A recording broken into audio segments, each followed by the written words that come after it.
saudara yang kasih Tuhan nama Yesus, jadi perintah-perintah Tuhan ini tidak bisa kita penuhi dengan kekuatan kita. Kita perlu Roh Kudus yang sudah diberikan Tuhan kepada kita, menolong kita, saudaraku, menyanggupkan kita, ya, menggenapi semua perintah-perintah Tuhan dan larangan-larangan Tuhan. Jangan kamu menjadi serupa dengan dunia ini. Jikalau seorang mengasihi dunia ini, maka jangan kamu mengasihi dunia ini. Jangan, Tuhan berkata. Ini tidak ada padanya kasih Bapa. Jadi harus pilih salah satu, kasih dunia atau kasih Bapa. Kalau kita mengasihi dunia, kasih Bapa tidak ada, saudaraku. Kalau kita mengasihi Bapa, harus tidak boleh mengasihi dunia ini. Nah, itu juga, saudaraku, hanya bisa kita laksanakan, saudara, dengan kuasa Roh Kudus yang dianugerahkan Tuhan bagi kita. Kita biarkan Roh Kudus menekan kita, mendiami hati kita, saudaraku, dan memimpin kita. Baru kita sanggup, saudaraku. Nah, saudara, jadi semua kita perlu penuh dengan Roh Kudus, saudaraku. Memang dari mulanya Tuhan sangat menekankan, saudaraku, mengenai Roh Kudus ini, saudaraku. Mengenai Roh Kudus. Selama dia di dunia ini, dia banyak, saudaraku, bicara mengenai Roh Kudus. Supaya murid-murid menerima Roh Kudus. Menerima Roh Kudus. Bahkan Yohanes Pembaptis, saudaraku, sudah berkata bahwasanya yang datang kemudian daripadaku, aku tidak berlayak melepaskan tali kasutnya, dialah akan membaptiskan kamu dengan Roh Kudus dan api. Jadi Yohanes Pembaptis sudah mengerti, saudaraku, akan Roh Kudus, saudaraku. Nah, saudara, Tuhan Yesus juga menekankan kepada murid-muridnya yang mereka menunggu di Yerusalem, saudaraku, dan saya penuh dengan Roh Kudus. Jadi semua kita penuh dengan Roh Kudus, karena bagi kamulah perjanjian itu, dan bagi sekalian orang yang telah dipanggil Tuhan, bagi yang jauh-jauh, bagi kita lah perjanjian itu. Terlebih kita yang hidup pada akhir zaman ini, saudaraku, di mana kasih manusia sudah banyak luntur, saudaraku, di mana dunia kelihatannya menguasai segala sesuatu, dan kita tidak berasal daripada dunia ini dan tidak boleh mengasihi dunia ini. Maka kita butuh sekali, selalu, senantiasa penuh dengan Roh Kudus, penuh dengan Roh Kudus.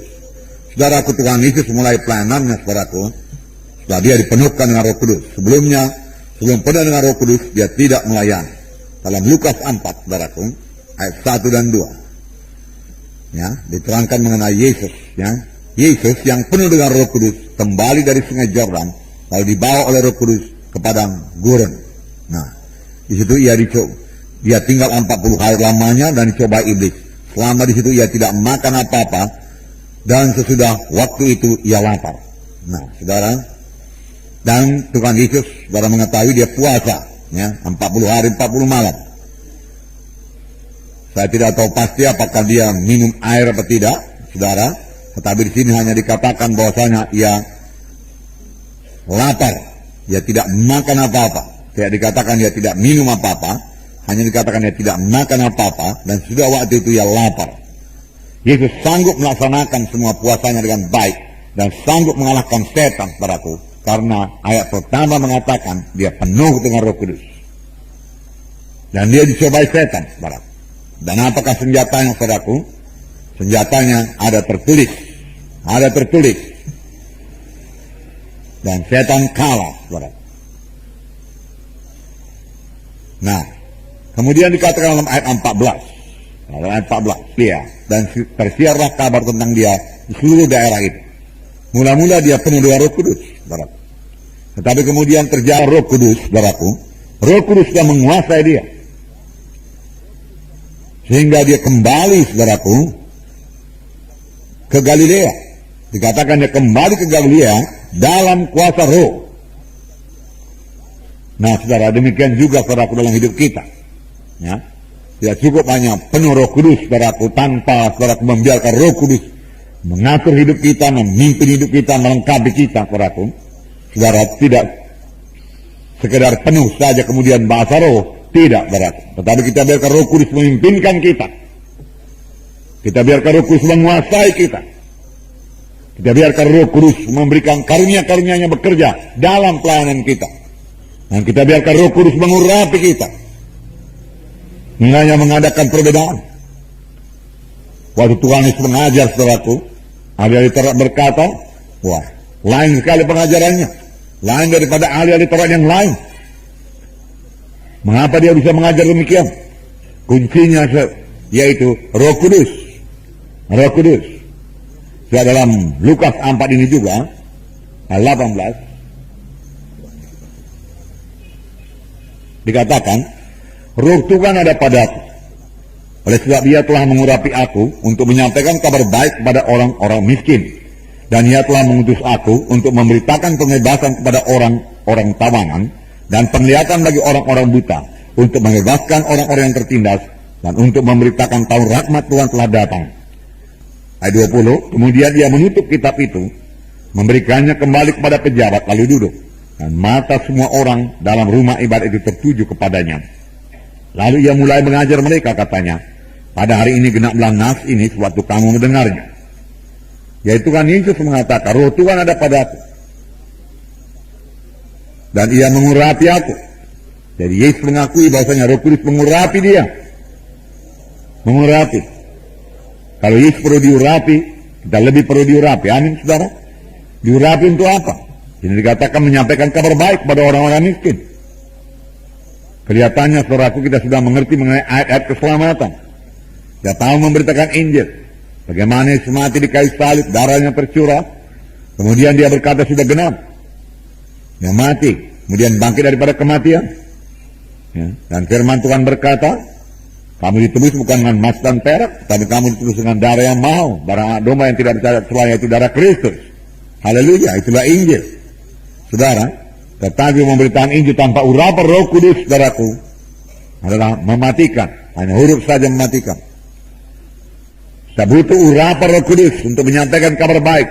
Sama sebagaimana Yesus diurapi Roh Kudus, baru Dia bicara.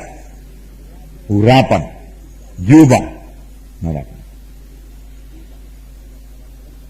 Nah, juga saudaraku, memberitakan kebebasan bagi orang-orang tawanan, di mana ada Roh Tuhan, sudah ada kebebasan. Firman Tuhan berkata, Roh Kudus, saudaraku, mengurapi Tuhan Yesus untuk memberitakan pembebasan. Saudaraku, saya yakin, saudaraku, pada waktu pemberitaan firman Tuhan juga banyak orang sembuh, belum didoakan, belum sampai kepada jam berdoa. Banyak orang terikat bebas pada waktu pemberitaan firman Tuhan. Saudara, jangankan waktu pemberitaan firman Tuhan, saudara. Pada waktu, saudaraku, pujian penyembahan. Pujian. Saudara, kita memuji Tuhan. Kitalah umat pemuji. Amin, saudaraku. Memuji Tuhan. Mengapa kita puji Tuhan? Karena apa yang telah diperbuatnya bagi kita. Karena perbuatan tangan yang besar. Kita puji Tuhan. Firman Tuhan dalam buku Mazmur berkata, ya, bersorak-soraklah untuk Tuhan, pujilah Dia, ya, bersukacitalah di hadiratnya. Haleluya. Firman Tuhan mengatakan demikian. Kemudian kita perlu juga menyembah Tuhan dalam roh dan dalam kebenaran. Kalau kita menyembah Tuhan, kita menyembah karena besarnya Tuhan itu, berkuasanya Tuhan itu. Kita menyembah Tuhan karena siapa Dia adanya. Kita memuji Tuhan karena perbuatan tangannya. Kita menyembah Tuhan karena Tuhan itu besar. Karena siapa Dia? Dia Tuhan ajaib, ya, besar dan perkasa Allah kita. Raja Daud berkata, laut-laut, dia katakan bergemuruh, ya, memuliakan Tuhan. Puji Tuhan. Nah, waktu pujian dan penyembahan, mereka yang betul-betul diurapi Tuhan, saya yakin banyak orang sembuh, banyak orang bebas. Amin, saudara. Nah, oleh sebab itu perlu sekali saudara diurapi Tuhan. Dalam pelayanan saudara di kelompok saya, saudara, tentunya mau jiwa-jiwa datang dan diselamatkan, saudaraku. Datang dan dilepaskan. Saudara mau jiwa-jiwa itu berubah, saudaraku. Ya. Bersandarlah kepada kuasa Roh Kudus yang mengurapi saudara. Urapan sebenarnya artinya yaitu kehadiran Roh Kudus. Kehadiran Roh Kudus untuk mengurapi saudara. Kehadiran Roh Kudus untuk menjamah hati jiwa-jiwa yang hadir. Yang mereka mengerti firman Tuhan. Yang mereka menerima firman Tuhan. Yang mereka menerima kuasa Tuhan. Haleluya, saudara. Puji Tuhan.